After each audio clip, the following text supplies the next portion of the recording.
How is Bugatti going to change the world of electric cars? Okay, so that sounds pretty unlikely, a bit like Gordon Ramsay starting a chain of vegan restaurants. But it could be about to happen with the help from a Croatian supercar maker called Rimac. In this video, I'm going to explain how Rimac could help Bugatti take on Tesla, and I'm going to show you exclusive pictures of what Bugatti's first EV could look like. Anyway, I'm Matt Watson, and you're watching Car Wow.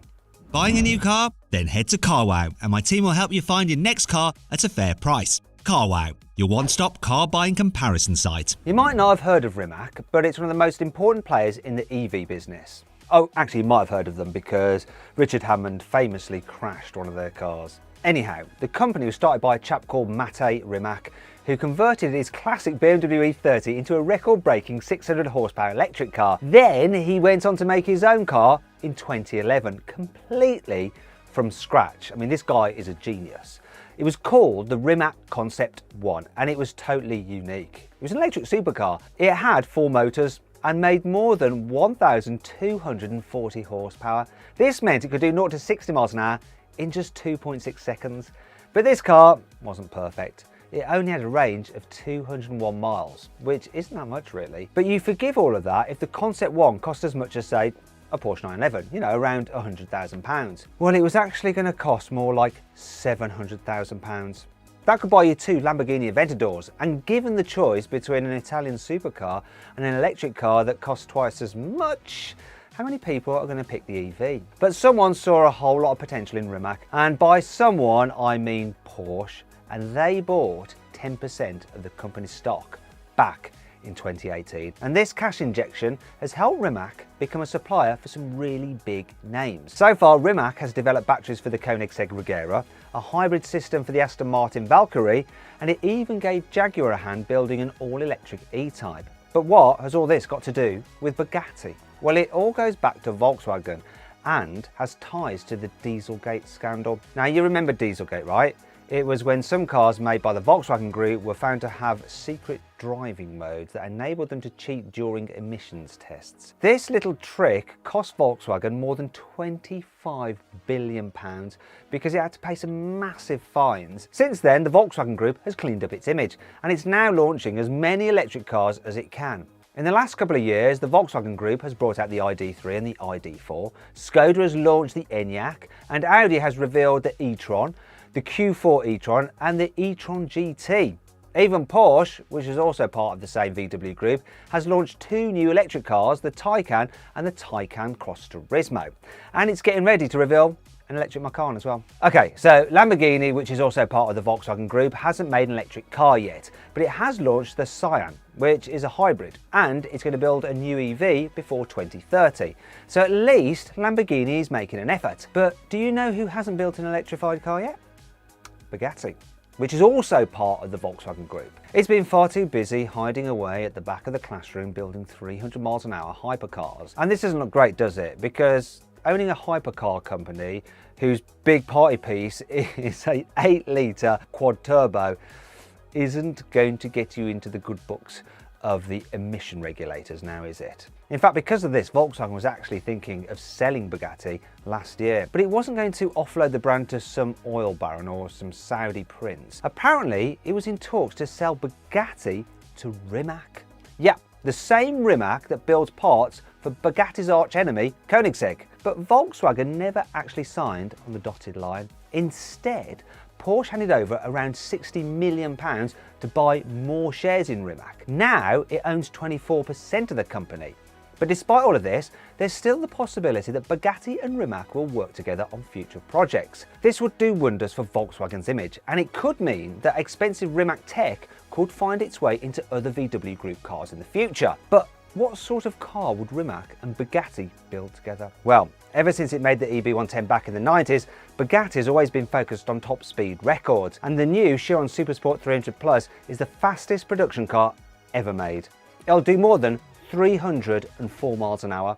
I actually had a go in that car, and it's unbelievable. I'm going to stick a link just popping out in the top right hand corner of the screen. Click on that, you can watch the video. There's also a link in the description below. But even though that Bugatti is incredible, how relevant is it? You know, especially when there's only one racetrack in the world where you can actually do more than 300 miles an hour, and it happens to be owned by Volkswagen. And this is part of the reason why most hypercar makers have started to back away from this V-Max pissing contest. Even Koenigsegg has said that the new Jesko Absolute is the last car it will try to set a land speed record with. So how are all these hypercar brands going to measure their manhoods now? I reckon the next battleground will be acceleration times. So they'll be fighting over how fast their cars can go from 0 to 60 miles an hour. And this could play right into Rimac's hands, because electric cars are amazing at smashing 0 to 60 mile an hour records because their motors deliver instant torque at any speed. Currently, Rimac's quickest car is called the Nevera. It has 4 electric motors that make 1,914 horsepower and an insane 2,360 newton meters of torque. It is the quickest accelerating production car in the world ever. And I know because I've timed it. In fact, I launched the car over the standing quarter mile and achieved a time of 8.6 seconds, which is just insane. And if you want to see that run, click on the pop-out band in the top right-hand corner of the screen to see me drag race a Nevera against a Ferrari SF90 Stradale. Anyway, you can imagine what Rimac could do if it teamed up with Bugatti. After all, Bugatti was the first company to make a car that did 250 miles an hour, which was, of course, the Veyron. And then the Chiron Supersport 300 Plus was the first car to hit 300 miles an hour. So maybe it will try and be the first to do 0 to 60 miles an hour in under 1 second. Now, I don't know if that's possible. Obviously, it's going to be traction limited, and is the tyre tech up to it? We shall see. At the moment, the quickest Bugatti is the Chiron Sport. Now that'll do 0 to 60 miles an hour in a leisurely 2.3 seconds. But Bugatti has already built a concept car that's supposed to be even quicker. It's called the Bolide, which means fireball in Italian. I love that. It's a stripped out track car that looks like something Dominic Toretto would drive if he lived in the year 2099. It uses a 1,850 horsepower version of the Chiron's W16 engine, and Bugatti says it'll do 0 to 60 in less than 2.2 seconds. But re-engineering a Chiron to make a production version of the Bolide would have cost an absolute fortune.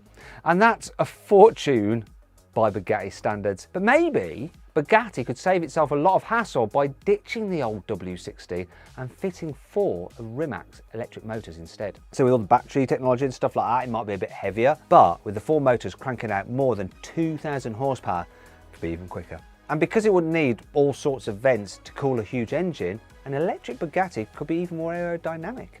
In fact, I reckon it could look something like this. I mean, how odd's that?